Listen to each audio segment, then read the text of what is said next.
Let's moving on to digital transformation, and can we understand a bit of the viewpoints on how that's evolved over the years? Digital transformation is a bit of a buzzword at the moment. It's been around for a number of years, and some people know it as Industry 4.0, some people talk about smart manufacturing, but it's all part of that digital transformation and digitizing the supply chain and how you can transform experiences for customers, suppliers, and your employees to provide a new level of experience.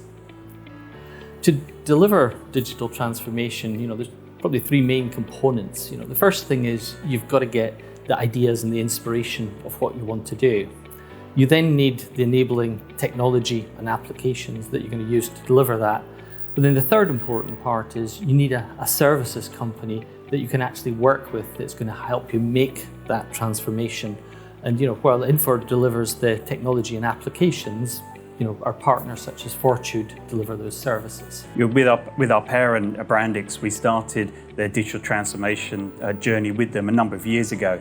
And interestingly, when COVID hit, it was an accelerator for that journey. And I think that was the same for a number of customers. But what it's enabled us to do is actually focus on key parts of their transformation, deliver it, move on to the next piece, deliver that. And actually that's worked really well. With other customers where we help them on their digital transformation, based on everything that we know from other implementations that we've done, we're seeing a lot of automation. And customers are very much open to that now as part of their whole transformation journey, to look at automating those manual processes. And actually, that once they do one and can see the huge reduction and the cost saving and the benefit to users, then they're really keen to move on to others. So Brad, I'm sure you've seen some of this as well. My point of view on digital transformation, I agree with Andrew. That is a buzzword, but if you think about the concept, it's business transformation. And one of the things I try and emphasize with the customers I work with is continuous transformation, because we live in a world where there's things changing, there's geopolitical issues, supply constraints, and Andrew named a lot of them before, that there's always going to be issues, and organizations have to reimagine what they're doing, keep their existing business and keep that moving, keep it profitable, but also reimagine what's going to happen around the corner. And we've had so much change. Let's give an example of COVID. I think we're all very clear if we've gone through that for the last couple of years. Organizations had to race to move to an online way of doing business, because if you didn't, you're a laggard, you're gone, right? So now we've come through that, but that's not the end. What's next? Now it's around the supply chain. Now it's around energy and costs, and we're about to go into a recession. So all these aspects really drive what business transformation is all about. So again, looking at it from a technology standpoint, we're getting that foundation that gives you the agility, gives you the ability to pivot, move, take advantage of those environmental changes or the actual geopolitical changes that are going on.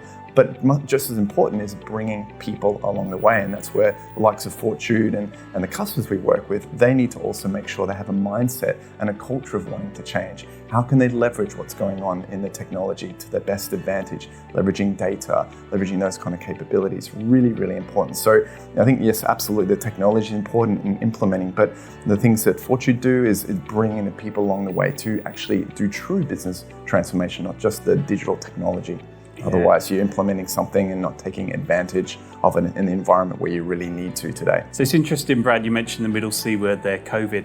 I think one of the areas that was really fascinated me is the whole car buying experience, because just before COVID, there was a move for online car buying, and some of the brands had realised that the early disruptors like Rockar had actually built a platform that put the customer into the driving seat when buying a car, which is a pretty outdated and pretty poor customer experience, if I'm honest, despite all the technology that's around. But what they did was bring that online buying experience to car buying.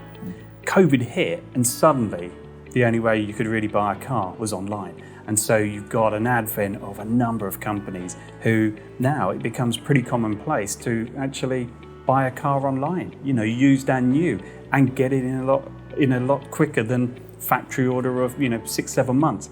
Yes, we've got some supply chain issues at the moment with with car buying, which may be exasperated compared to other industries. But it certainly has been one that I think has been a paradigm shift for the customer experience.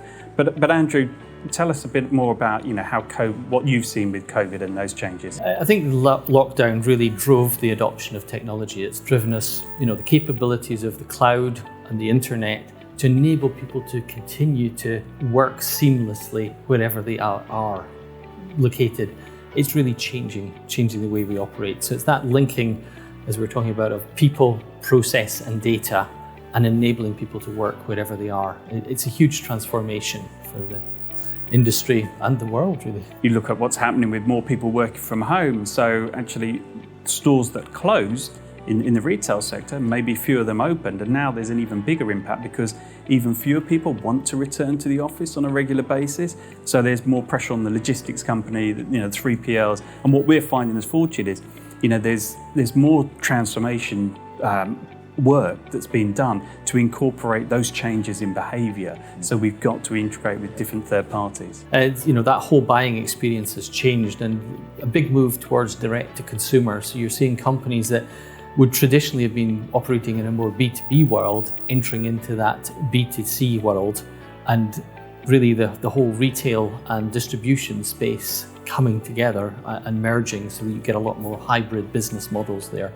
And companies need to support that. So that comes back to the technology side. How do you support that? How does that operate in a digital transformation?